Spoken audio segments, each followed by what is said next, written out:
kesempatan yang telah diberikan kepada kami, di mana sebelumnya kami mau memperkenalkan diri. Perkenalkan, nama saya Jeffriani Hura dan teman saya Adirman Nuru. Kami akan membahas materi tentang teori ekonomi makro dan mikro.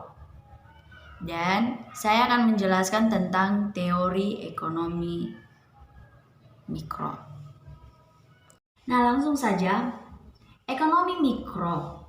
Pasti kita bertanya, ekonomi mikro itu apa sih? Nah, kita akan belajar bersama-sama.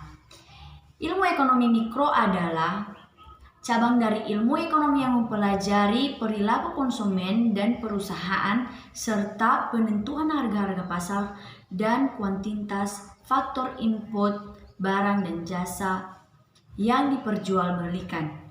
Nah, ekonomi mikro meneliti bagaimana berbagai keputusan dan perilaku tersebut mempengaruhi penawaran dan permintaan atas barang dan jasa yang akan menentukan harganya dan bagaimana harga pada gilirannya menentukan penawaran dan permintaan barang dan jasa selanjutnya.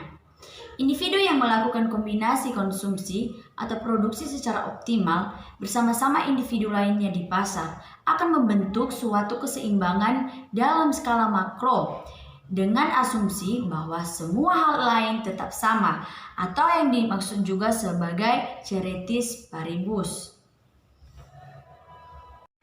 Salah satu tujuan ekonomi mikro adalah menganalisa pasar serta mekanismenya yang membentuk harga relatif kepada produk dan jasa dan alokasi dari sumber terbatas di antara banyak penggunaan alternatif. Nah, ekonomi mikro menganalisis kegagalan pasar, yaitu ketika pasar gagal dalam memproduksi hasil yang efisien, serta menjelaskan berbagai kondisi teoris yang dibutuhkan bagi suatu pasar persaingan sempurna. Menurut Pratama Raharja, pembahasan ekonomi mikro terpusat pada 3 aspek berikut, antara lain 1. Interaksi di pasar barang, interaction in goods market, menunjukkan fungsi dan operasi pasar tentang interaksi antara penjual dan pembeli untuk menentukan tingkat harga dan jumlah barang yang diperjualbelikan di suatu pasar barang. Kedua, perilaku konsumen dan produsen, consumer and production differ. Dalam ekonomi mikro, penjual dan pembeli selalu rasional dan pembeli berusaha memaksimalkan kepuasan, sedangkan penjual memaksimalkan keuntungan.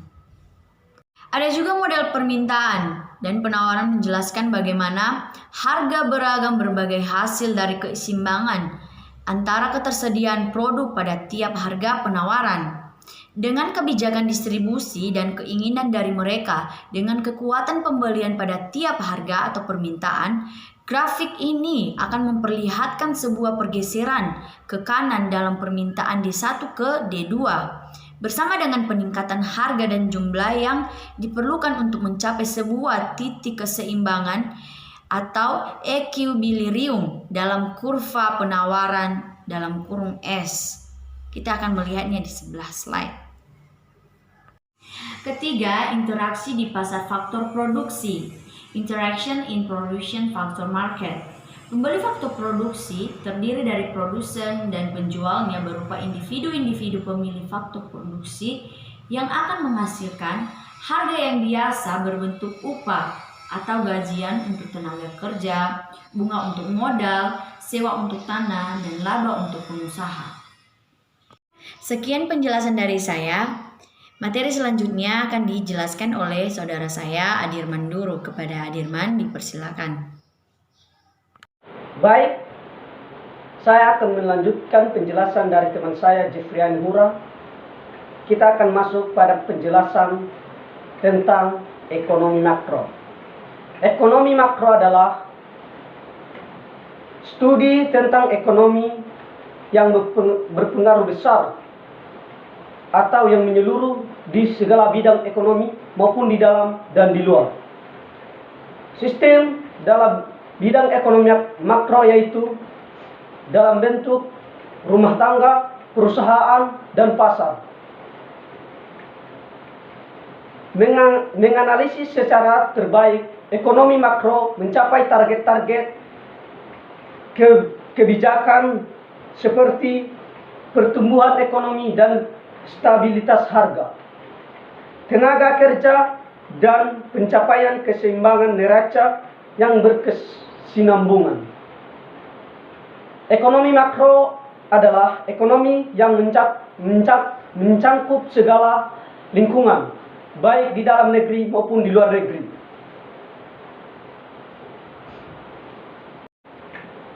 Selanjutnya adalah asumsi dan definisi. Teori penawaran dan permintaan biasanya mengasumsikan bahwa pasar merupakan pasar persaingan sempurna. Implikasinya ialah terdapat banyak pembeli dan penjual di dalam pasar, dan tidak sempurna di antara mereka memiliki kapasitas untuk mempengaruhi harga barang dan jasa secara signifikan. Contohnya, dalam penjualan pasar pasti ada permintaan dan penawaran, di mana harga pasar akan terbentuk dalam antara penjual dan pembeli. Di dalam berbagai transaksi di kehidupan nyata, asumsi ini ternyata gagal karena beberapa individu, baik pembeli maupun penjual, memiliki kemampuan untuk mempengaruhi harga.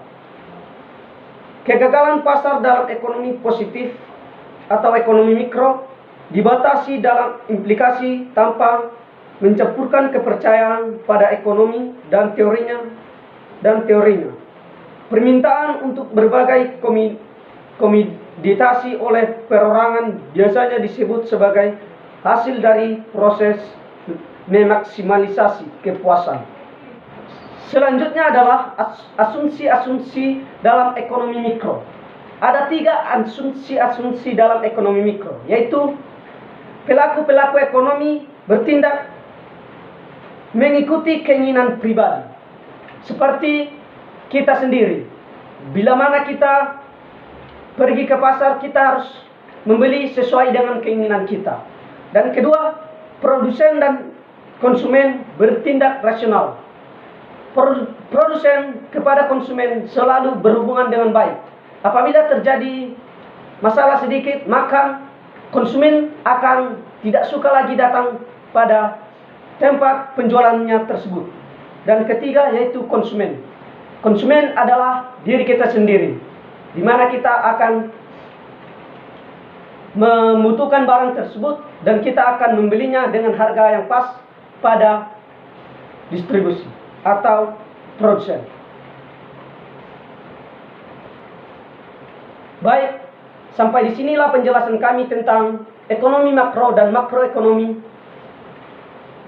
Semoga Bapak dosen kami dapat menerima penjelasan kami tersebut dan memberikan nilai yang memuaskan.